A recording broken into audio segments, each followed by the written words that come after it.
নমস্কার দর্শক বন্ধু, জ্যোতিষ ও টোটকা চ্যানেলে আপনাদের সকলকে আরও একবার স্বাগত জানাই। সকলকে স্বাগত জানিয়ে আজকে আমরা খুব গুরুত্বপূর্ণ বিষয় নিয়ে আলোচনা করব। আর কয়েকদিন পর শুক্র তার নক্ষত্র পরিবর্তন করবে, অর্থাৎ নিজের নক্ষত্রে শুক্র কিন্তু প্রবেশ করবেন। ঠিক তার ফলে 5 রাশির জাতক বা জাতিকাদের জন্য অত্যন্ত শুভ সময় কিন্তু হতে চলেছে। আমরা এটা নিয়ে আজকে বিস্তারিত আলোচনা কিন্তু করব। অবশ্যই ভিডিওটি পুরো দেখার চেষ্টা করবেন। যদি ভালো লাগে লাইক করবেন, শেয়ার করবেন আর চ্যানেলটিকে সাবস্ক্রাইব করবেন। শুক্র কিন্তু আর কয়েকদিন পরই তার নক্ষত্র পরিবর্তন করবেন। আর এই গ্রহগত অবস্থানের ক্ষেত্রে যখন নক্ষত্রগত পরিবর্তন হয় তখন বেশ কিছু রাশির জাতক বা জাতিকাদের জন্য ভালো এবং খারাপ দুটো ফলই কিন্তু পাওয়া যায়। এই ধন, ঐশ্বর্য, ভৌতিক যে সুখ, এগুলোর প্রতীক কিন্তু শুক্র। এই শুক্র শুধু সময়ে সময়ে নিজের রাশি পরিবর্তন করেন তা কিন্তু নয়, তার নক্ষত্রগত পরিবর্তন কিন্তু তিনি করেন। তো সেটাই কিন্তু 13 জুন 2025 শুক্র তার নিজের নক্ষত্র ভরণী নক্ষত্রে প্রবেশ করবেন। 26 জুন পর্যন্ত এই নক্ষত্রে তিনি অবস্থান করবেন। ঠিক তার ফলেই 5 রাশির জাতক বা জাতিকাদের অত্যন্ত গুরুত্বপূর্ণ সুসময় কিন্তু এই সময় থেকে শুরু হবে। জ্যোতিষশাস্ত্র অনুযায়ী অত্যন্ত গুরুত্বপূর্ণ সময় এটা হবে, কারণ এই সময় আপনারা লক্ষ্য করতে পারবেন কিছু পরিবর্তন অবশ্যই আসবে। নিজের নক্ষত্রে শুক্রের এই প্রবেশ যথেষ্ট ভালো ফল 5 রাশিকে কিন্তু প্রদান করবে।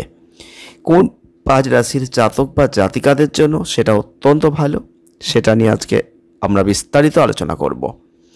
ভরণী নক্ষত্রের অধিপতি স্বয়ং শুক্রদেব, আর এই অবস্থায় শুক্রের এই নিজের নক্ষত্রে গোচর অবশ্যই ভালো হবে এবং লাভজনক হবে। প্রথমে আমরা যে রাশিটিকে পাচ্ছি সেটা হচ্ছে বৃষ রাশি। বৃষ রাশির জাতক বা জাতিকা যদি আপনি হয়ে থাকেন, তাহলে শুক্রের এই নক্ষত্রগত যে পরিবর্তন, যেটা আপনাদের জন্য লাভ দেবে। আপনাদের আত্মবিশ্বাস বাড়বে, সাহস বাড়বে। পুরনো বিনিয়োগ যদি করে থাকেন সেখানে লাভ পাবেন। বৈবাহিক জীবনে সামঞ্জস্যতা পাবেন, মধুরতা বজায় থাকবে। ব্যবসায় অংশীদারিত্ব থেকে লাভ পাবেন। আটকে থাকা টাকা আপনি কিন্তু এই সময় ফেরত পেয়ে যাবেন। 2 হচ্ছে তুলা রাশি।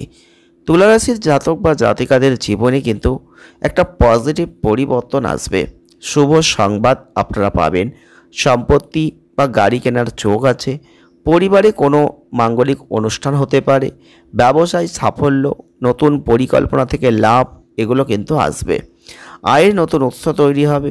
পুরনো উৎস থেকে কোনো অর্থপ্রাপ্তি এই সময় কিন্তু হতে পারে। নেক্সট হচ্ছে সিংহ রাশি। সিংহ রাশির জাতক বা জাতিকাদের ক্ষেত্রে শুভ সময় কিন্তু আসবে শুক্রের এই নক্ষত্রগত গোচরে। বিশেষ করে ভালো সময় কেরিয়ারে আসবে। আত্মবিশ্বাস বাড়বে। আয়ের নতুন কোনো উৎস তৈরি হবে। ব্যবসা করলে সেখানেও ইতিবাচক পরিবর্তন আসবে। আত্মবিশ্বাসে বৃদ্ধি এবং বাক্যে মধুরতা থাকবে। ধর্মীয় কাজে আগ্রহ অবশ্যই বাড়বে। চাকরিজীবীদের উচ্চ কর্মকর্তাদের থেকে সহযোগিতা, পদোন্নতি, এগুলোর কিন্তু ইঙ্গিত থাকছে। নেক্সট হচ্ছে মকর রাশি। মকর রাশির জাতক বা জাতিকাদের ক্ষেত্রে শুক্রের এই নক্ষত্রগত পরিবর্তন আপনাদের জন্য অনেকটাই লাভজনক।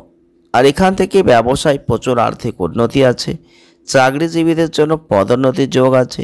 বৈবাহিক জীবনে সুখ থাকবে। ঐশ্বর্য, টাকা, এগুলো বাড়বে। আর বিনিয়োগ থেকে ভালো রিটার্ন আপনারা কিন্তু এই সময় অবশ্যই পাবেন। নেক্সট হচ্ছে মীন রাশি। মীন রাশির জাতক বা জাতিকাদের জন্য অত্যন্ত শুভ সময়। এছাড়াও শুক্রের এই নক্ষত্রগত পরিবর্তন মীন রাশির জাতক বা জাতিকাদের জন্য ভালো সময় আসতে চলেছে। যারা চাকরিজীবী আছেন তাদের জন্য সুসময়।